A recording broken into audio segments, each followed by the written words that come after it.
Hi lovelies! Today I'd like to thank Squarespace for supporting the channel and helping me to build my new website, which you'll have to wait till the new year to take a peek at because Vlogmas. It will include my personal blog, recipes, fashion, rants on life, but with a well-deserved makeover. If you need a domain, website or online store, you can get 10% off your first Squarespace order with the code Out of the Closet. More on that later because right now we've got a busy day ahead of us.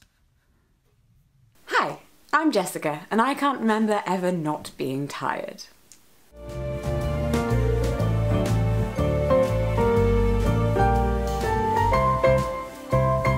Might seem strange as a Vlogmas video, but it's actually incredibly apt because, Lord, I am tired. Now, a lot of people say that they're getting very tired in the run up to Christmas, they just can't wait for the break, for the holiday, stumbling towards Christmas, but being tired and having chronic fatigue aren't actually the same thing.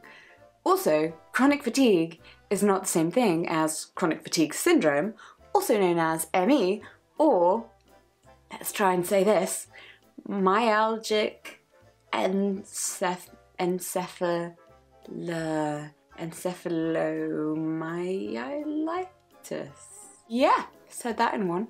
People with ME generally don't actually like their condition being called chronic fatigue syndrome because it belittles what it is. It makes it sound like it's about being tired all the time, when actually it's about having incredible pain and being unable to sleep when you really, really need to, and inflammation of your spinal column. Well, a variety of other symptoms actually, not just chronic fatigue. ME has a very long and complicated history. So yes, it is characterised by long-term fatigue, but there are many other symptoms and that's what makes it special and different from just chronic fatigue. Although I was first diagnosed with ME, I'm quite iffy on that and I don't like using that term to describe my condition, and I will probably explain more on that in a minute. But this video is just going to be about fatigue and living with fatigue. But if you would like me to make a video that is about ME, chronic fatigue syndrome, all this stuff that is happening right here, just specifically about that, then let me know and I'm very happy to do so. Discuss my experiences with it, etc, but just to warn you, we'll probably drag up some painful history and I will probably cry. Like painful memories of that time I was accidentally admitted to a psychiatric ward. You think you know all my stories? No, I have more. So what is chronic fatigue, other than a common symptom of many conditions? Now, I asked on Twitter if there's anything that you wanted me to say specifically about chronic fatigue, and actually one of the most asked questions was, how do I know if I have it? How do I know the difference between chronic fatigue and just generally being tired? It's basically like having the flu all the time. Chronic fatigue is not wanting to be in bed all day, napping, just sleeping away the day, although that can be a symptom of depression, so if you are feeling like that, probably go and get that checked out, but it's not really the same. Chronic fatigue is utterly debilitating. It's wanting to both cry and vomit at the same time because you're so tired, but you're so tired that you can't actually move your body to do either of those things. Or blink. Sometimes you feel like you can't breathe. If you've ever run a marathon, you know that point where you hit the wall, boom, the exhaustion, and it just gets you? That is what chronic fatigue is, every day. It is that horrific, everything hurts, everything is tired, your bones are tired. This morning I woke up and my thighs were tired. Not even the muscles, just the bone. The bone in my thigh was exhausted. Chronic fatigue, it never ends. It may be persistent, just forever and ever, or it may be relapsing. You may have moments more than moments hopefully, if you're relapsing. You may have months where you're absolutely fine-ish, able to go around your daily life and you're not thinking, oh my god, I'm so tired right now. I'm actually yawning.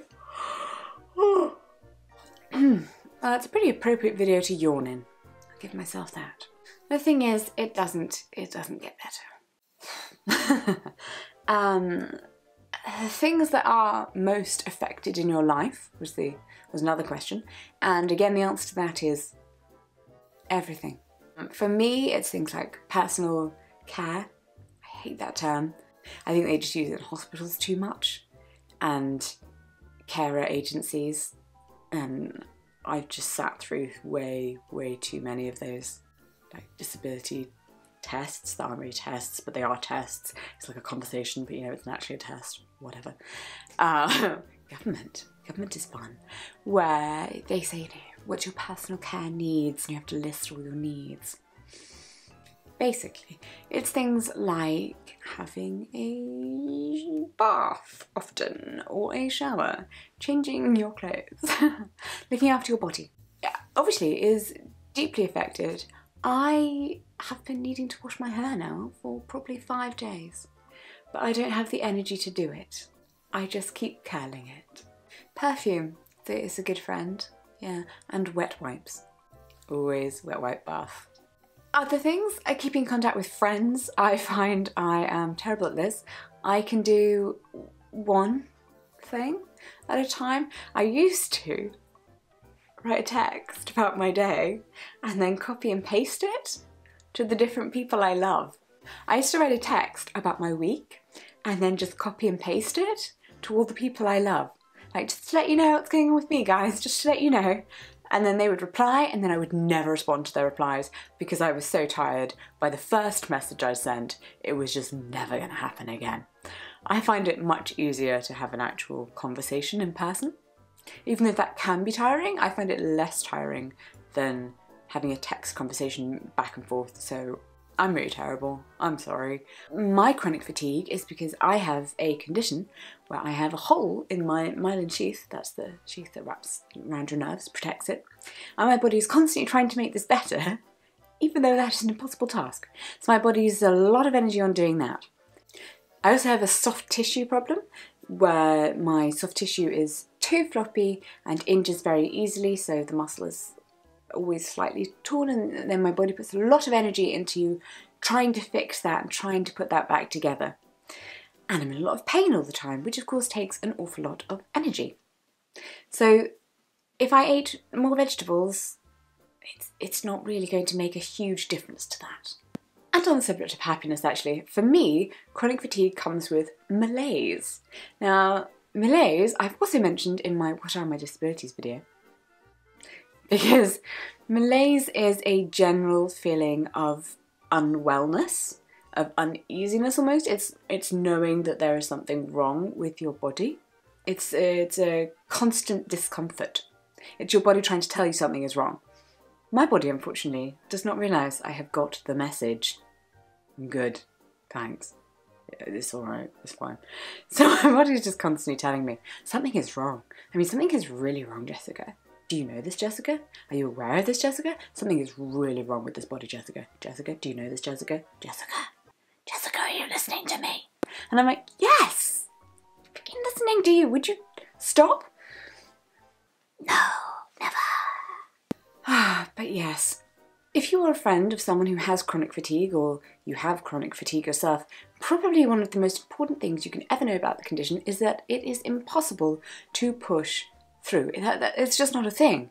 You use your energy reserves, and unlike other people who can keep going because their body can continue to make more energy, you just don't. It's just gone. That's it. That's your energy. It's done. You have no other option. You just, boom, you're down. Puddle on the floor. That's me. So to give you a good idea of what life with chronic fatigue is like, when it's especially bad,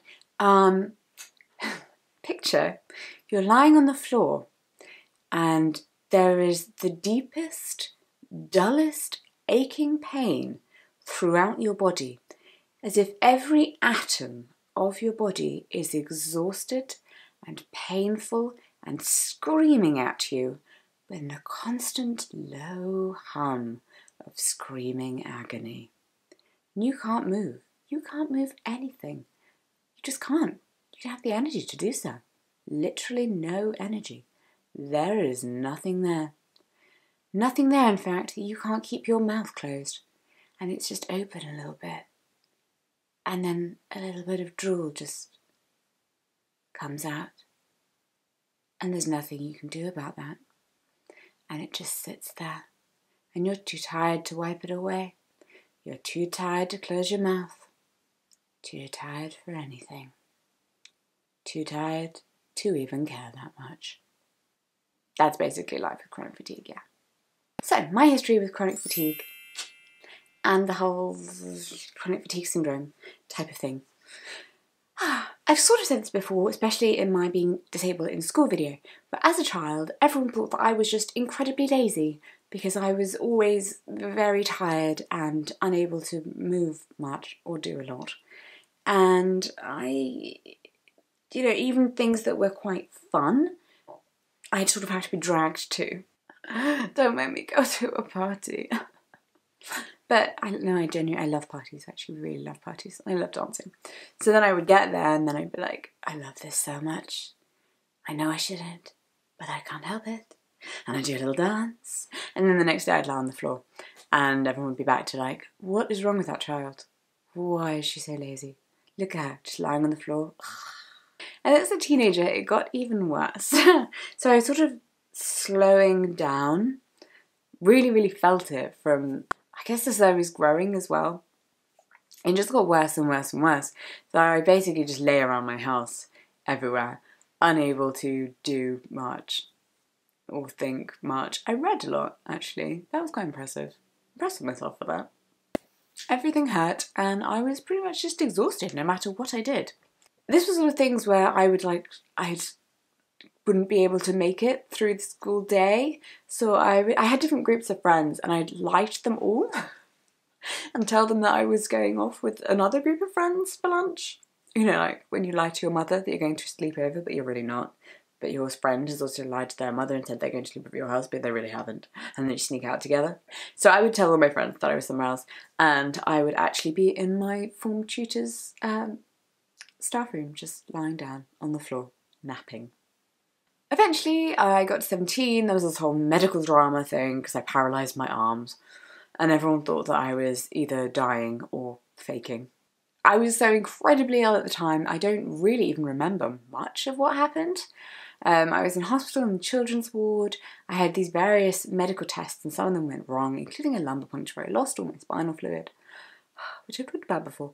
But really, that changed everything for me and I saw so many different specialists and it did feel great to finally have the help that I felt like I had needed for a really long time.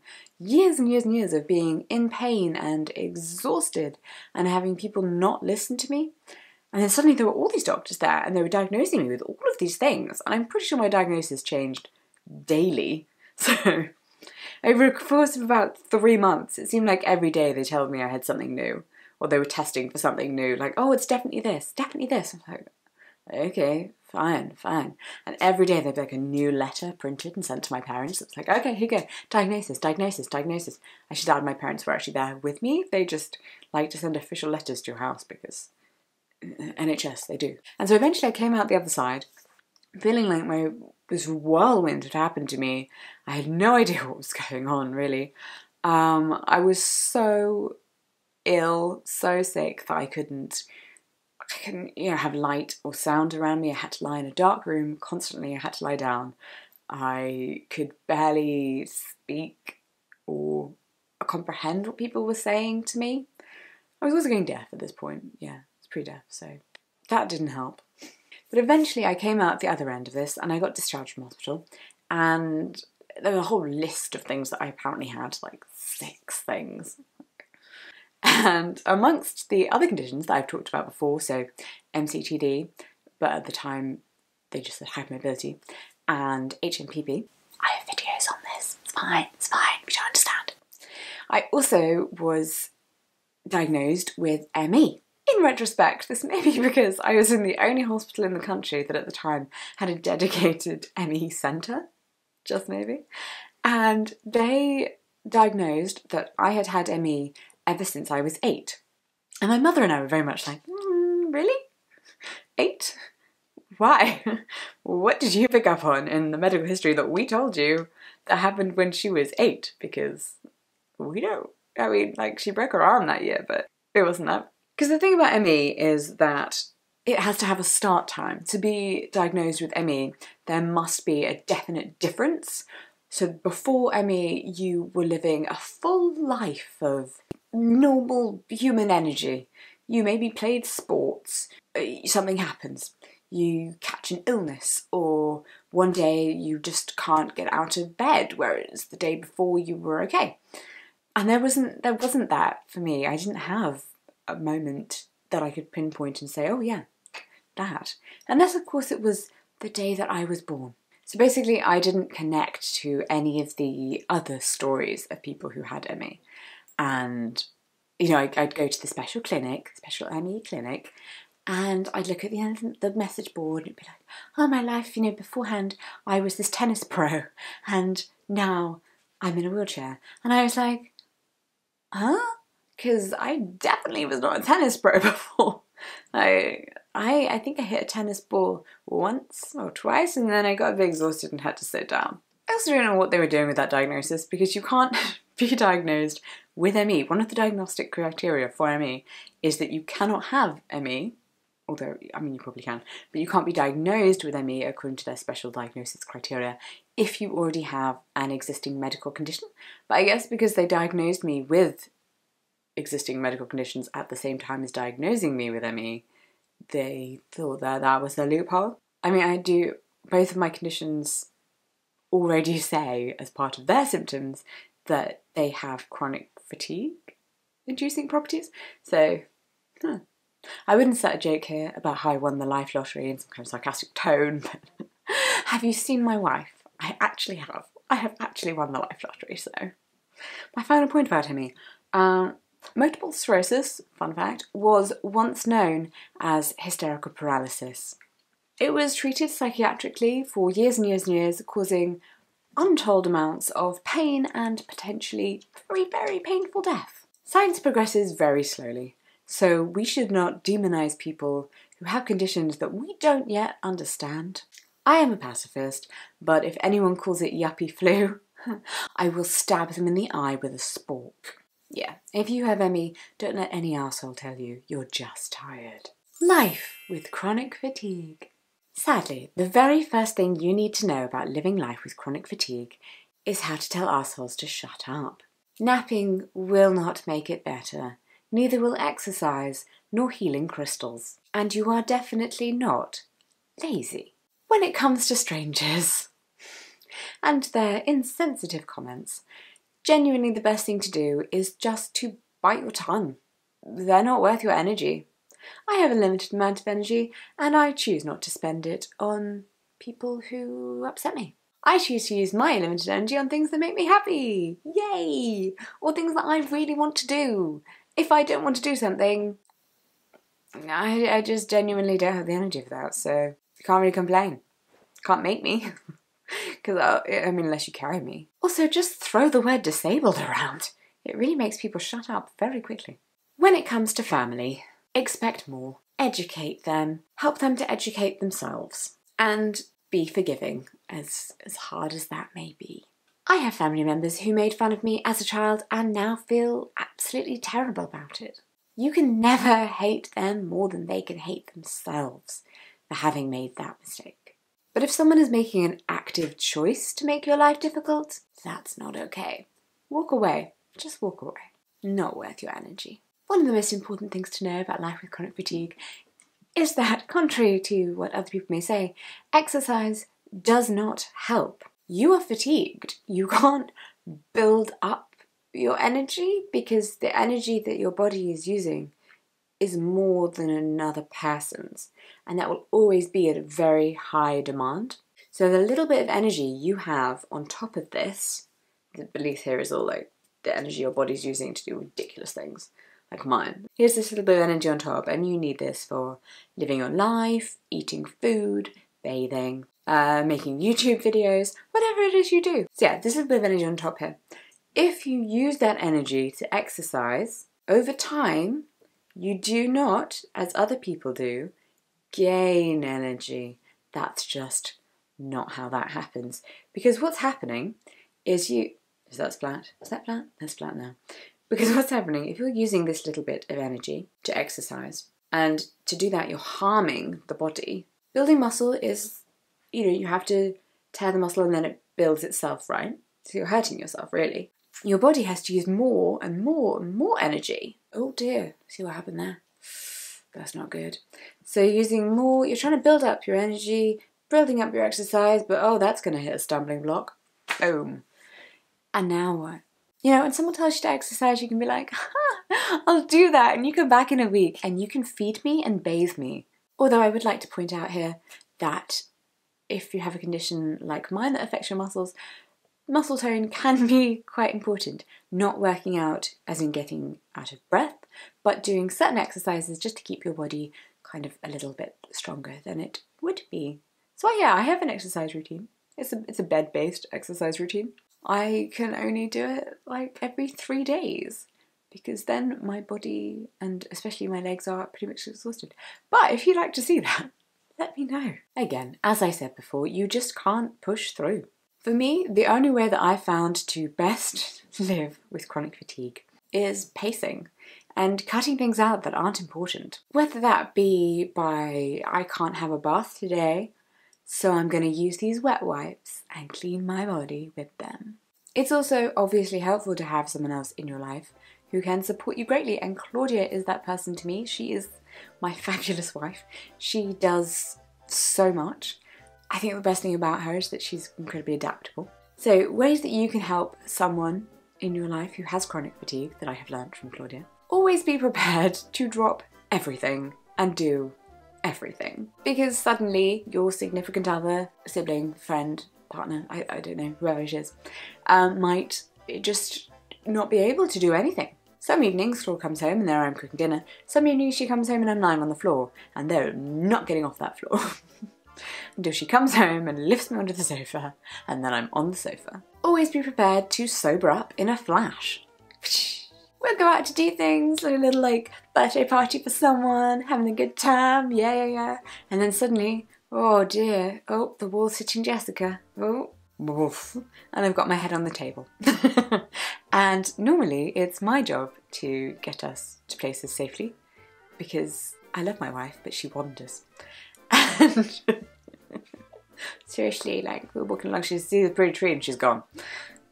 I see a shiny thing and I'm gone. Yeah, we're not best at working in a straight line or keeping to time.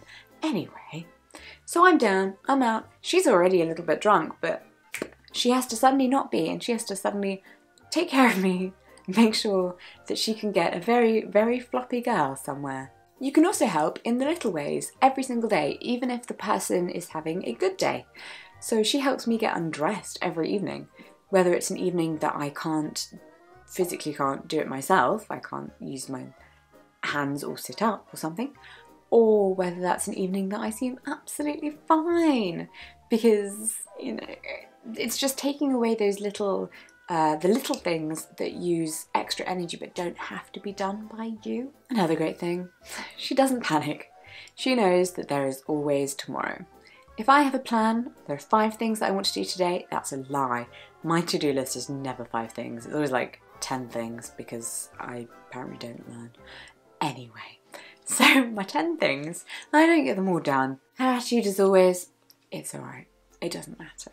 I've tried every routine, medication, treatment going, but for me, and maybe for you, the best thing that works is just living a slow life. It's taking care of yourself and not worrying. The rules don't apply to you anymore. Let other people worry about the latest food fad, or getting their 5 a day, or being clean. If you're too tired to shop for food, then that's that. Move on, get a takeaway. Try again tomorrow. The best thing that you can do to help yourself when you have chronic fatigue is just accept that this is how your life is. And that it's not a terrible thing. It's just a different life to other people's. There is no shame in having a different body to others. You will be frustrated, you will cry, you will curse yourself and your body, but it will teach you patience and kindness, and it will teach you strength. Even if only because you have to deal with assholes quite often who tell you that you're lazy. It builds character, it cements you, it makes you you. You are a stronger, better person because you have come through things and you are still here. My mother taught me a very important motto for living life with chronic illness, although I think it's actually just her motto for life. Does it bring you health, wealth, or happiness? If it doesn't, don't do it. Does it matter? No. Only through looking after yourself and helping yourself can you help others. The question I get a lot is, how am I able to accomplish so much? And the answer is, I'm not. You just see the things that I do accomplish. Remember the other day when I destroyed my laptop? Yeah. I have an amazing team. Claudia and Clara will look after everything else in my life on the days that I am editing, so Vlogmas. It's also especially hard on the two of them. Sorry. With chronic fatigue, what pacing means is not just doing one thing at a time and planning, okay, this is a lot of energy that I'll be using on this day, so the next day I'm just going to do a little bit of here, a little bit of this, okay. It's not just about choosing the amount of energy, it's about choosing the thing. It's about knowing that if you do this thing, that is it. There is nothing else that you can attempt to do. And it's also about being okay with that, because let's be honest, the worry and the upset is draining your energy more, and that's just not necessary. So plan well, and expect that nothing will keep to the plan. And good luck. And remember, on those days when you are lying there in bed or on the floor or potentially out in the street, hopefully not out in the street, hopefully not, and you can't move or talk or deal or think, and your brain is just full of the thickest, deepest, darkest fog, and you cry because you think there's nothing else, because you think it will never, ever, ever get better.